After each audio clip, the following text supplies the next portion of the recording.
በህወሓት ላይ ማዕቀብ የአሜሪካ መንግስት በእነ ደብረጽዮን ህወሓት አመራርና ከየሱ ተሰልፈው ጊዜያዊ መንግስት ላይ መፈንቅለ መንግስት እየፈጸሙ ያሉ አመራሮች ላይ ማዕቀብ ለመጣል ማሰቡን ዘ ኢኮኖሚክስ ዘግቧል። ከዚህም በተጨማሪ በኢትዮጵያና በኤርትራ መካከል ግጭት ለመቀስቀስና ቀጠናውን ለማተራመስ እቅድ እንዳለባቸው አስታውሷል።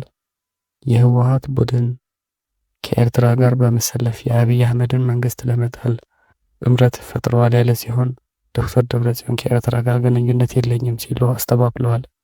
ኢትዮጵያ በቀይ ባህር ኃይል መገንባት እንደምትፈልግ የታወቀ ቢሆንም ከኤርትራ ጋር ወደ ጦርነት ከተገባ ትግራይ የጦርነቱ አካል መሆኗ አይቀርም ብሏል።